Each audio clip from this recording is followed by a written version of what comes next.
Jumpstart the weekend, because The View is live. Kelly's Call of Duty. The Chief of Staff slams Congresswoman Wilson. Stuns me that a member of Congress would have listened in on that conversation.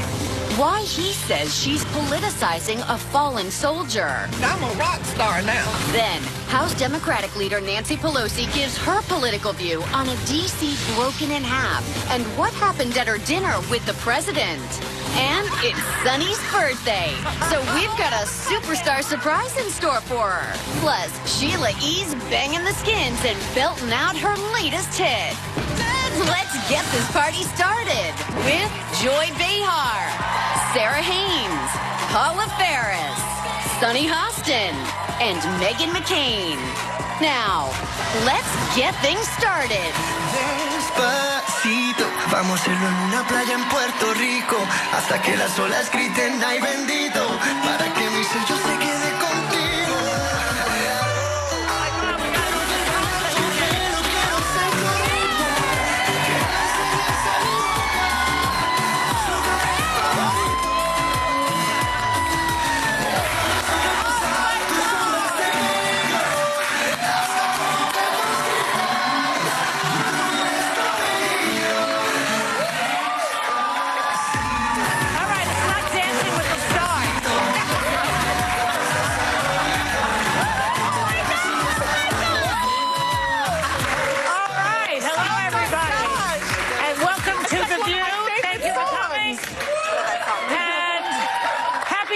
To Sunny. Yes. I mean, let's talk about this spread on the table. Where did this come from? This comes from a restaurant in New York called Adela's, and I just love it. And we have arroz amarillo, yellow rice. We have plátanos maduros, which is sweet plantains. Arroz con habichuelas. That's chicharrón de pollo, which is like fried chicken. It's and right there. tostones. What are these stick things? Those are my favorite. They're called alcapurrias. It's like plantains with meat inside. And this. And flan. Flan. Sorry, I knocked it over. It's delicious. My grandmother used to make those all the time for me. That's delicious. So, Thank you. This is your birthday, but you're giving us a gift. yes. Thank you. Thank you. You know I'm like that. I know. So. You And are. also, congratulations on your second Emmy. Sunny has won yet another Yes, Emmy. Sunny. Tell them what for. We had a special where we interviewed President Obama, so it was called President and the People. David Muir anchored it, and I was one of the correspondents, and we won an Emmy. That's so nice. I'm very excited about that. So you have two bookends. Very good. And a fellow Puerto Rican wants to wish you feliz cumpleaños. Watch this. Uh-oh. Cumpleaños feliz, cumpleaños feliz, cumpleaños dear Sunny, cumpleaños feliz. Happy birthday, Sunny. Hi, everybody. I hope for Sunny's birthday, you all make an amazing donation to Puerto Rico, HispanicFederation.org. We love you. We love The View. Mwah. Oh, my God!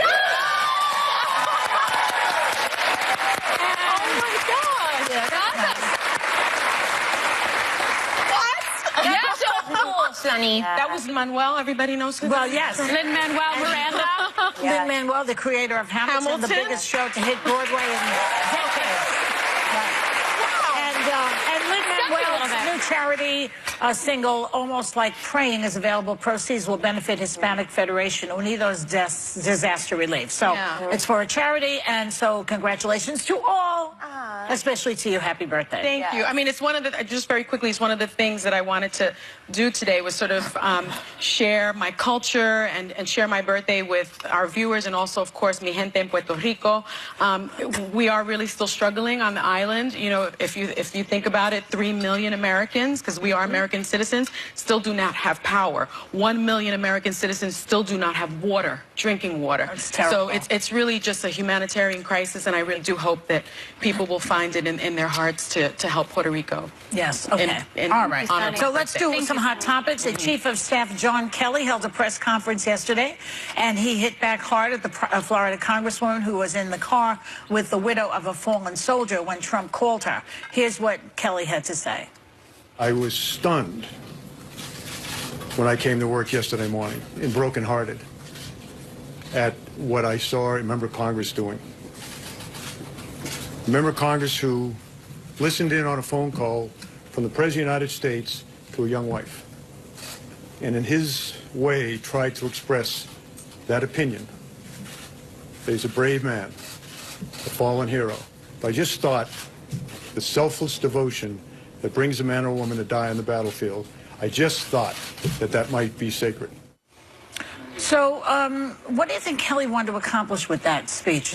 My feeling is either he's protecting Trump from the bad publicity that all brought, or else he's trying to contain Trump. Like he's there, like saving the country or something. I saw him as, I saw him as explaining Trump, because when he said, I actually gave him the advice not to call first and foremost, because these families can get no comfort from someone who's never been through what they've been through.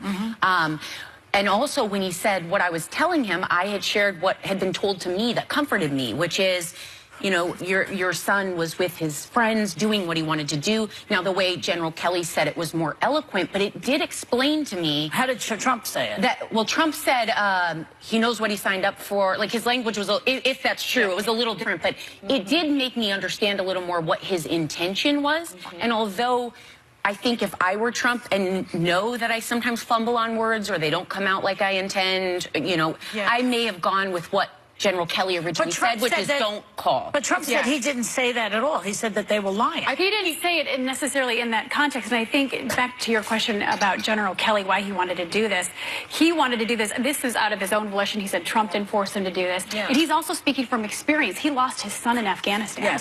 And he said, no, he does not like talking about it. He doesn't at all. Private about it.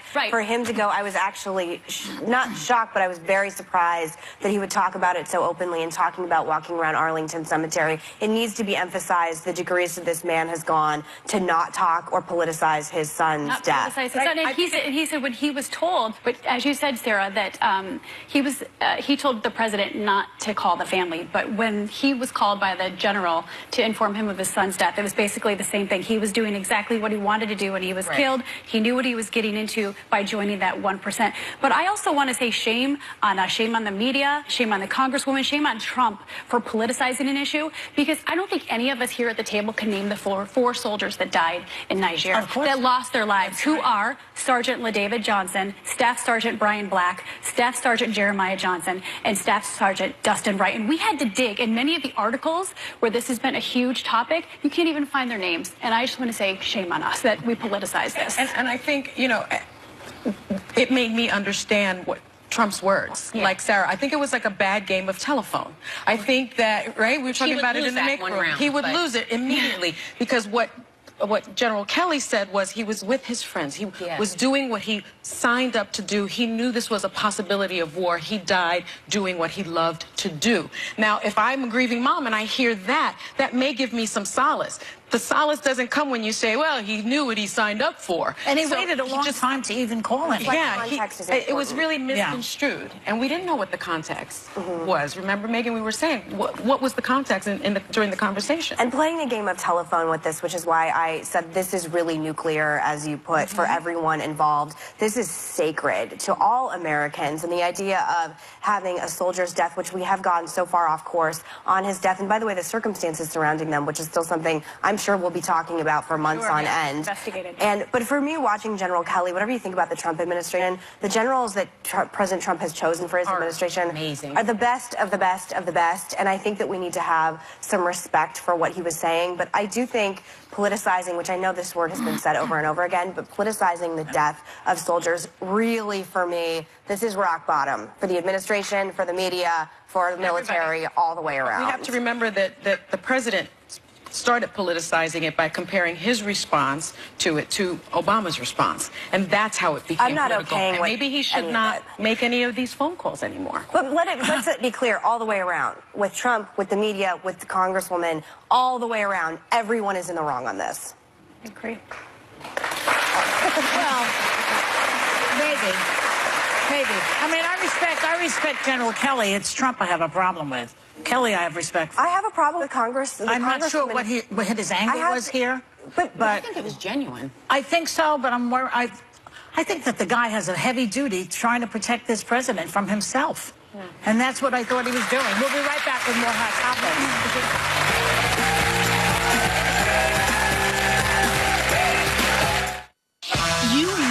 is a fighter, an American hero. You know what he's battling with his health. And you know he just doesn't see eye to eye with our president on many issues. Now Monday, a View exclusive. Senator John McCain hits our table and takes on the hot topics with the ladies of the View. And oh yeah, that includes his own daughter, Megan. Because, tell him, Whoopi. Monday is Megan's birthday, and her dad's coming. So what will he say? Well, that you don't know yet until you watch this exclusive View Monday on ABC. Later, House Democratic leader Nancy Pelosi hits the table to answer Democrats calling for her to step down. And Sheila E. is performing live.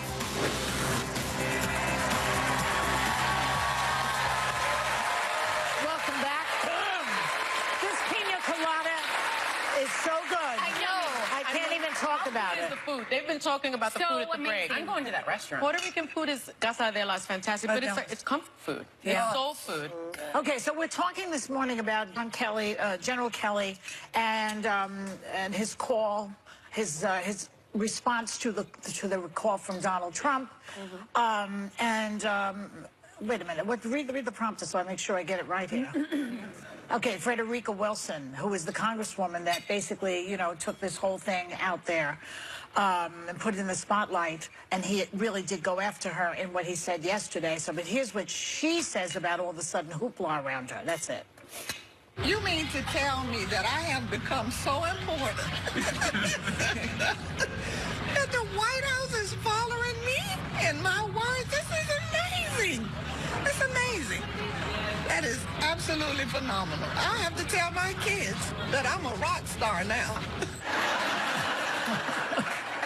So, funny. They think she's funny. Well, that's the thing. I mean, a lot of folks, I think, were very angry about it, what she said. They thought she was being cavalier and sort of self-congratulatory. But I think she was making a joke. I think she was like, really? So now the White House is following me? That was my initial reaction. Which is not your reaction. Well, he said he was disgusted, wasn't it? Didn't he? Correct me if I'm wrong. He said Kelly was disgusted by her remarks, right? Yes, yeah. But if he never denied her account, so why is he going after her? Well, I feel like the first reaction I had was when we heard her here talking about her connection to that family. Yeah. I thought she had a very angry, personal reaction, which, you know, to me, I totally understand that's a sacred call to be received, and I understood that the idea of repeating it is awful. But my husband and I were talking about it, and I said, if I heard someone say something to you that I felt was insensitive, I'd go mama bear on them. So I think saying I'm a person first, I kind of understood, but now hearing General Kelly, I feel differently about the... I guess like all It was Sarah Sanders who said she was disgusted by it. I think Kelly, what did Kelly say? Kelly said he was shocked by it. I think the problem with all of this is that it isn't up to interpretation of how you view these things. I think saying, I'm getting so much media attention off this soldier's death, I'm a rock star now, is an incredibly poor taste. I don't know going forward why we can't just let this poor widow grieve, especially if she is a close family member of his. LaDavid, I don't know if he's actually been buried yet, but these are very serious times, and her tone was so different on this show. When she spoke with us, she was very angry, emotional in the way that you would expect someone who was close to someone who was grieving, and that I was very surprised at the reaction. What are you saying? Well, the that White she House was is angry? trolling her. The White House is trolling her. Making a joke, she's finding humor at this moment. She's finding humor in how much she's on television, how much media attention it's getting. But at the end of the day, it's about the White House trolling her. That's where the humor is coming from. But she started out by saying that. It was the first time I understood her, because that's what I would react to. Someone personally I know passing, that would be anger and frustration at words that weren't comforting, or, you know, whatever. This is a contrast that I'm noting, that it's a little more laughing at it when she still should be. She's probably grieving. And at the end of the day, like, why is she getting all this attention? Why is she a rock star? Because she called the president out on his insensitivity. It's not simple. She's a rock star. That's it. No, it's not that. But the genesis of it is because a soldier was killed. Yes. And that is the genesis of it. Phone call 2 weeks too late. Exactly, but it still and they feels had to a little clean it up. insensitive. And she and he are in this together. But it's a he said, she said. Again, I think, I mean, I It's know. a he said, they said. I think we It's are just all. unfortunate. It's unfortunate that we're politicizing it. I would love it if on Monday we would all collectively say, you know what, this isn't a great moment for America. I would love it if President Trump and Congresswoman Wilson would apologize, try to find some consensus in this country. We are ripping each other apart. My military friends are so offended and so upset. My friends that support that are Democrats are so angry. We have to go. We'll be right back. We're out of time.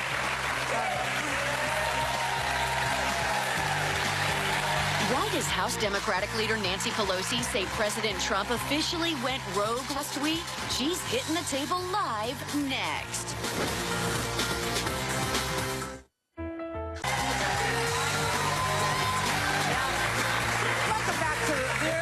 So Nancy Pelosi is the former Speaker of the House and the current Democratic leader, but even more impressively, she's also one of the few voices of reason that Donald Trump seems willing to listen to so far. She's welcome one of my last hopes, Nancy Pelosi. How are you, darling? Good morning, good morning. Happy birthday. Good morning. Thank you. What a boost of morale for the people of Puerto Rico. Yeah, she's It's important for people to know that there are more American citizens in Puerto Rico than in probably at least 20 states of the Union. Really? And we really have to be there for each other. How about having Lin-Manuel Miranda sing happy birthday? Oh my God. My head is still spinning about it. Beautiful. You know, talking about Puerto Rico, I've been screaming at this table about the administration's, in my view, abysmal response to what is a humanitarian crisis. Why has the response been so different from Texas, from Florida, knowing that these are U.S. citizens suffering? Yeah. Well, that's the question. And let's give some appreciation to the volunteers of FEMA who did go there. They've been wonderful. What is challenging is that the president keeps giving himself a 10. You know, when people are suffering, even if you think you've done a good job, there's so much more to be done. And it is, I would hope that the difference in terms of response is not as great as it appears to be right now. But certainly, whether it was Katrina or whatever, there were many more troops on the ground immediately. But, you know, let's just talk about doing better and getting water to everyone, getting power to everyone, and just making this a real opportunity for Puerto Rico to leapfrog over the past power grid to something that is a model to the world. To rebuild. Yeah, to rebuild. I love Puerto Rico. Thank you. Who doesn't love Puerto Rico? We all love Puerto Rico. We especially love the food. Thank you. We love it. So, where'd the food go? I know. So good. So, Congresswoman, I'm going to call you that instead of Nancy today. I'm in a very respectful type of mood today. So, we were talking about... oh, my goodness. What are we in store for now? We were talking about General Kelly before. Yes. And what do you think about the fact that I think that the reason he spoke is to contain the White House, that he's trying to, because there's no impeachment coming down the pike for those of us who would like to see him out of the office. So he has to live with this, right? We all have to live with this until the next election. So is that what he's doing, or is there some other motivation? What do you think? Well, let me say, General Kelly is a patriot. Anyone who has lost a child has all of my... made sure they had good mentoring and the rest. She's accomplished a great deal in all of this. The fact that they would put a president's call on speakerphone is not unusual, and I'm certain there were other people listening at the White House as well, because it's a start, a call from the president. So I just hope we could do as Megan suggested. Let's just take down the heat on this, bring it to a place where there's no doubt in anyone's mind that we respect our men and women in uniform and what they do, and if we lose their lives, that we respect the gold medal families. She calls herself a rock star. And when we showed that clip of her calling herself a rock star, the audience laughed. Is it appropriate? I mean, she goes from a very serious, angry mood, as Megan pointed out, to this other kind of state, and it didn't really play that well, I don't think. Well, here's the thing. Anytime the current occupant, the President of the United States, attacks you, you get such a positive reaction That's probably what she was reacting to. Anytime, especially the current occupant of the White House, he's making an attack on her, and people know of her service and her leadership. She's a wonderful, kind person. Dealing with the White House is petty stuff. It's a big deal, and you can just imagine if the president calls you a name. This president calls you a name, what the reaction is from the public. And I think that's where a lot of people are frustrated, because we're engaged in these ongoing cultural wars. I mean, here we are talking about this he said, she said after a fallen soldier died. We know that ISIS this week, I mean, it's usurping other big stories, like ISIS is now hanging by a thread. We're not talking about really important stories, but at the end of the day, I think the frustration, you guys have such an opportunity as a Democratic Party, but there's frustration because if you oppose the Democratic Party, you're labeled immediately a racist, a bigot, a homophobe, a xenophobe, and it really shuts down the conversation. So as leader of the party, how do you open up that conversation, Nancy, without the name calling? Well, I don't really subscribe to the fact that there's a cultural war going on in our country. There are divisions, there are disagreements, and the rest. But I think there's plenty of opportunity to bring people together. And one of the places, and I thank all of you for what you do, one of the places I think are the arts. The arts are a place where people come together. If it's music, if it's drama, whatever it is, they laugh, they cry, they have empathy for each other, they forget differences. And I think we have to, if you're talking about culture, take it to a place that says this is who we are as a people. And while we have our political differences, what we should be talking about is what are their policies and what does it mean in the lives of the American people? And I'd like to take it to that place because, frankly, the place where the Republicans are going now with their budget is a very bad place for our country. Can you stay for another segment? Yeah. Because we'd like Nancy Pelosi will be sticking around, and we'll be right back.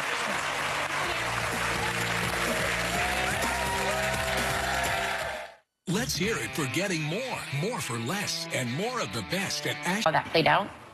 Well, we had an invitation to Chuck Schumer and I, Leader Schumer, very proud of the New York Yankees. Yankees today. Pretty exciting. The president invited us to dinner.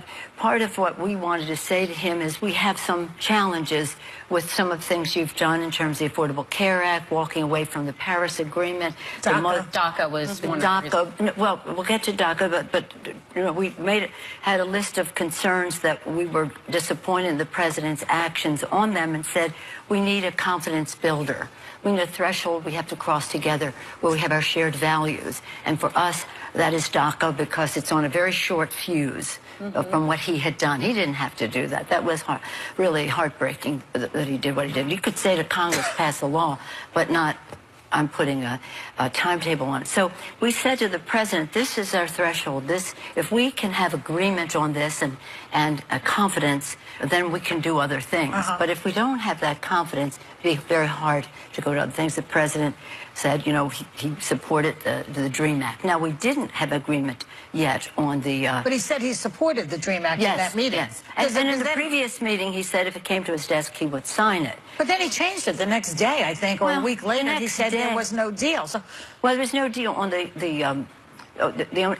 was never a deal. The only agreement was he would support the DREAM Act. We would work with him on some border issues. We have a responsibility to protect our border. We don't have a responsibility to turn on have the Dreamers start a reign of terror in our country by their going after their families and other people. But this is I mean, every president we have had, Ronald Reagan was great. I'm talking recent history. Ronald Reagan, George Herbert Walker Bush, our Democratic presidents for sure, George W. Bush have always been very respectful of what immigration means to our country. This is the first president who's made this departure, and in a very negative way. And it's unfortunate. But nonetheless, he said he supports the Dreamers. I think he supports the Dreamers because the American people support the Dreamers. Yes. It's a beautiful, lovely thing. Not because of us, but because of who the Dreamers are. Yes. So, you know, you can only, shall we say, I have confidence that the president would not walk away from his support for the Jews. Really? Now, one thing that was interesting at that is we wanted to talk. We said, if we can come to this place and we prove that it happens, then we can talk about other subjects. Well, some of the and so they had asked me a question I was answering, and some of the cabinet members who were at the table, I was the only woman at the table, and that's why I have to stay there to be the one of the top women, top people at the table. But anyway, they asked a question, I was responding, and all they kept saying, well, why aren't we talking about this? And why aren't I said, does anybody listen when a woman speaks around here? I remember that. I remember that. Good luck with that. But the president was listening. I have to give him credit for that. But there's a fracture in your party in the same way that there's a fracture in mine. And there were a lot of people like Tim Ryan that were calling for you to step down and to make room for new blood. And I don't think it's necessarily about gender. I think it's about leadership. Look at the Bernie supporters versus Hillary supporters. How do you respond to that? Well, let me, with all due respect, disagree with you. There is not a fracture in our party similar to what's happening in the Republican Party.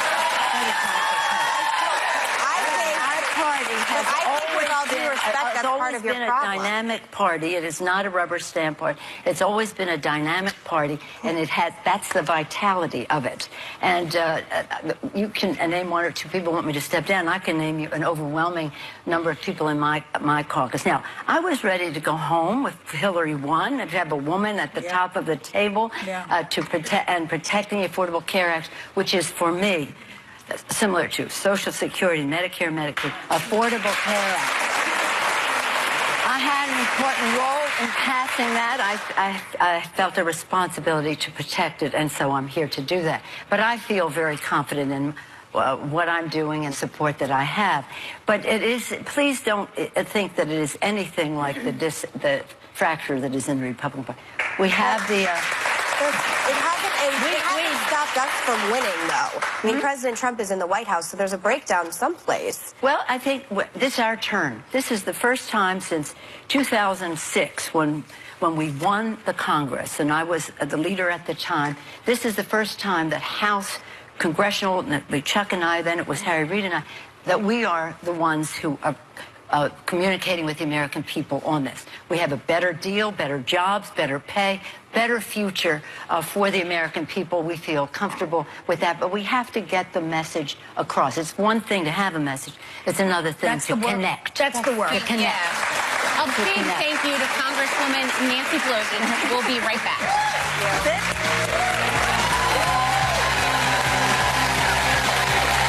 Sheila E. opens up about life after losing her former mentor and lover, Prince, and performing her powerful new hit, Next.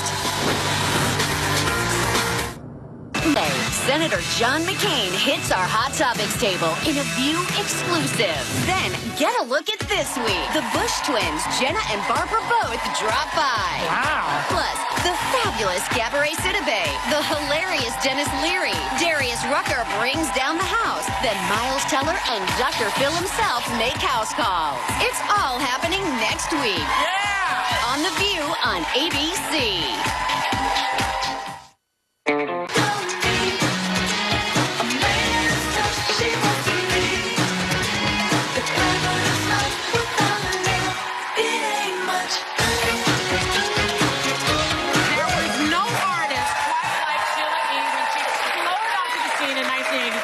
With her hit song, The Glamorous Life. And her latest tune proves she is still one of a kind. Please welcome Sheila E.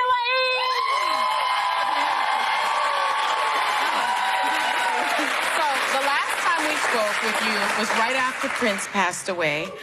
You were friends, lovers, and at one point you were engaged at one point as well. How has this past year been without him? Like everyone else, you know, I miss him dearly. Yeah. And I mean, I don't think I'll ever get over what is happening or come to terms with it. It's still surreal. Of course. Yeah. I can imagine it's got to be pretty tough. It is. The idea of your new album, Iconic Message for America, came after his death. You were in the middle of working on a dance album, but you scratched that and began working on this new album. Why? While I was mourning Prince, right after that, then the election happened, and then I started mourning our country. Like, I can't put out a dance record. It doesn't make sense. I was offended by things that were happening in the administration. It's like, I need to stand for something. So I brought people together with my band and others to send a message of hope with Ringo Starr, George Clinton, Bootsy Collins, activist Dolores Huerta, activist Angela Davis, Freddie Stone, my family. Yeah. And you're about to perform one of your songs titled Funky National Anthem. Can you tell us what inspired this?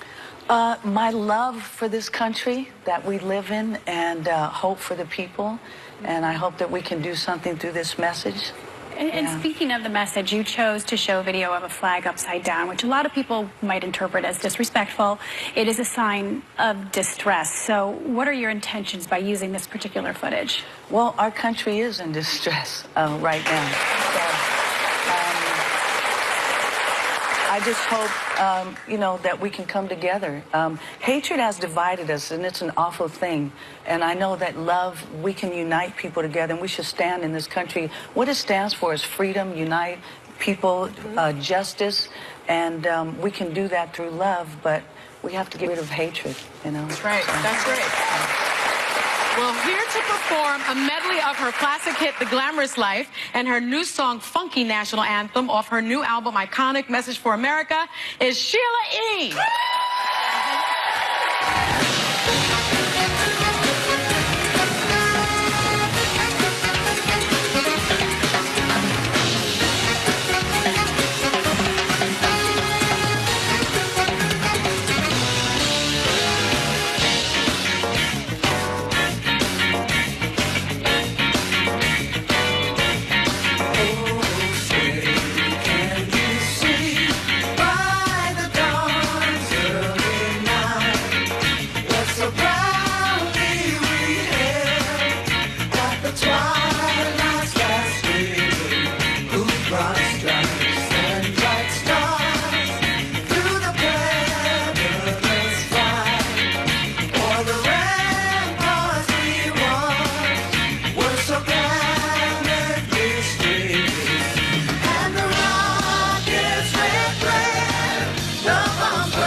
What together we can do for the freedom of man. And reaffirm that fundamental truth that out of many we are one. That while we breathe, we hope. And where we are met with cynicism and doubt, and those who tell us that we can't, we will respond with that timeless creed that sums up the spirit of a people. Yes, we can. Thank you. God bless you. And God bless the United States of America.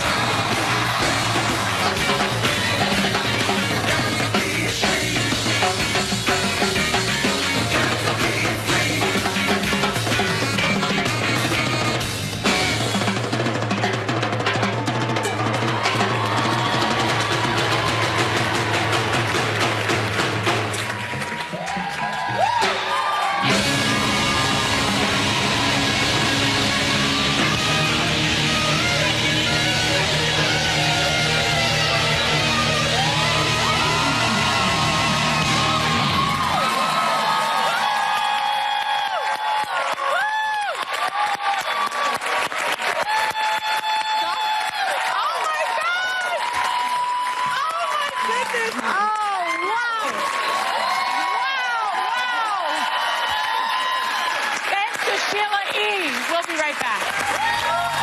Oh, my God.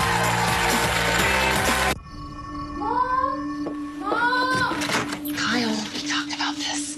There's no monsters. But you said they'd be... ...is helping celebrate Meghan's birthday. Senator John McCain is live on The View. This American hero is opening up about fighting the biggest battle of his life, going maverick against President Trump. Half-baked, spurious nationalism.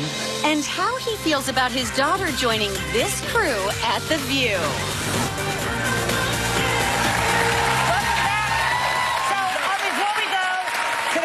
Birthday. What are you going to do for your birthday? I'm going to go out with my girlfriends, my husband, my friends, family. I'm going to have cocktails and conversations. I think. All right. And on Monday is Meghan's birthday, and her dad will be here on Monday. I'm so excited. So just have a great day, everyone. Take a little time. Say it with me, too. Enjoy.